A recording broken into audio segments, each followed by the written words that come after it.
Good morning, my dear students. Today I am going to explain you change of state or phase and latent heat. Since we all are quite aware about different states of a matter, it is solid, liquid and gaseous state. Even two more states are there, plasma state and Bose-Einstein condensate. But here in our syllabus only three states are there, that is solid state, liquid state and gaseous state. So here we are going to explain the change of state. Suppose there are three states, solid, liquid and gas, solid, liquid and gas. Now the solid may change into liquid by supplying some heat, means by absorbing some heat. So if we supply some heat to the solid, it may absorb that heat and can convert into liquid state. So when by absorbing this some amount of heat, a solid changes into liquid state, then this phenomena or this process to change a solid into liquid state by absorbing some heat at constant temperature, means the change of state will always happen at constant temperature, means during the change of state the temperature will remain constant. This point is always valid for conversion of state. So during the change or conversion of state, the temperature will not rise or it will not fall. It will always remain constant during the change of state.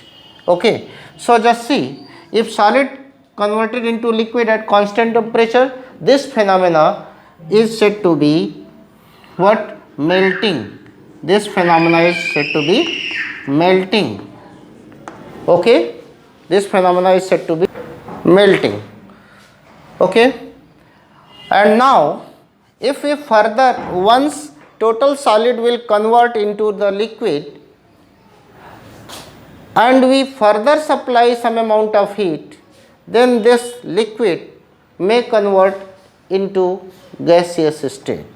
So the conversion of liquid state to gaseous state is said to be vaporization.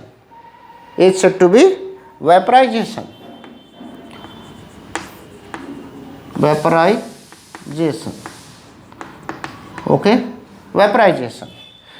So the conversion of solid into liquid at constant temperature, this phenomena is said to be melting or fusion. Melting or fusion. And the conversion of state, the phenomena of conversion of state from liquid state to the gaseous state at constant temperature is called as vaporization. Now one more, a solid can directly convert into gaseous state, just like camphor. So when a solid, a matter or a substance in solid state directly converts into gaseous state, so this phenomena is said to be sublimation. This phenomena is said to be sublimation. Sublimation. Sublimation.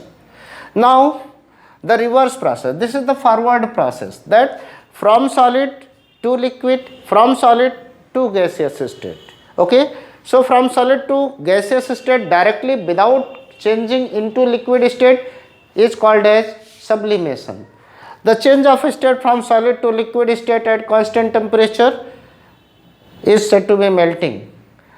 Okay, and the change of state from liquid to gaseous state at constant temperature is said to be vaporization. Now reverse. Okay, from gaseous state to liquid state, condensation. Right, condensation. Okay. And now from liquid state to solid state, these all phenomena are also happening at constant temperature, okay. So here in all the change of state, temperature remains constant. I am repeating it again and again, that during the change of state, temperature remains constant, okay. And now the change of state from liquid to solid,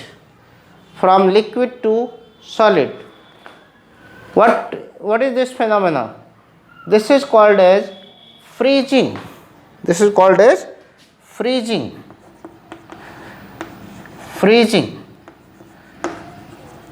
Okay. So the change of state from liquid to solid at constant temperature is said to be freezing, okay. And here in the reverse also the same process may happen. From gaseous state to solid state, directly from gaseous state to solid state, this is called as solidification. This phenomena of conversion of gaseous state to solid state directly is called as solidification.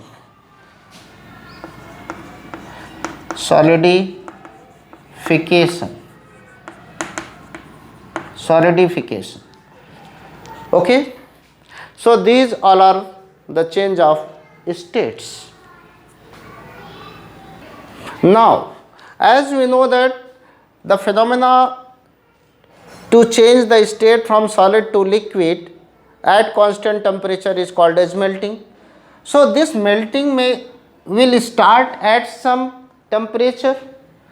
So the temperature at which melting of a solid starts is called as melting point. Similarly, the temperature at which the vaporization start, means here boiling start. When boiling of a liquid will start, then the conversion of state from liquid to gaseous state will start. So the temperature at which phenomena of vaporization start or the temperature at which liquid start boiling is called as boiling point, okay. Now melting and boiling points. Here at the same temperature the solid converts into liquid and the liquid convert into solid. So in the reverse process, the temperature at which a liquid starts converting into solid state is called as freezing point, okay. For melting, this is melting point, and for freezing the same thing is freezing point, okay. For a pure substance, melting point and freezing points are identical. Melting points and freezing points are identical, okay. In melting we have to supply some amount of heat, while in freezing we have to liberate some amount of heat. So for pure substance, okay, for pure substance the amount of heat energy absorbed during melting, will be equal to heat energy liberated during freezing. Is it clear to everyone? And I would like to explain at the same time what is latent heat. So the heat required or heat supplied during the change of state,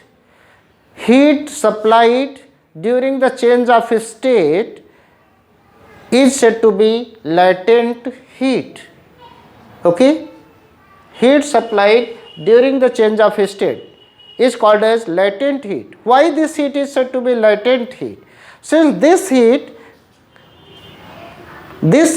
means the heat energy supplied during the change of state does not rise or fall to the temperature of the substance, means temperature remains constant. It is not visible in the thermometer. Okay, that's why this heat supplied during the change of state is called as latent heat. Now we are talking about specific latent heat. Specific latent heat. Specific latent heat. Its symbol is capital L. Okay, so the latent heat Q, Q means the heat supplied during the change of state is equal to m is the mass of substance and specific latent heat L. Q is equal to m into L. So you can apply this formula to calculate the amount of heat supplied during the change of state if the specific latent heat is given for that particular substance. So from here it is obvious that L, which is the specific latent heat, that is Q by M. Q by M means it is the amount of heat supplied during the change of state for unit mass of the substance. So what is specific latent heat? Specific latent heat is the heat supplied during the change of state for unit mass of the substance. Okay. The specific latent heat is the heat supplied during the forward direction and heat liberated during the reverse direction of change of phase. So its unit is joule, since unit of heat is joule. So its unit is joule per kg, or another unit is calorie per gram. Its unit is joule per kg, okay, or calorie per gram, or kilocalorie per kilogram. These all are SI units. So its SI unit is joule per kilogram. In this way you can learn these all things. You can make a proper note. In next lecture I will explain you the curve to change the phases of water. Thank you so much.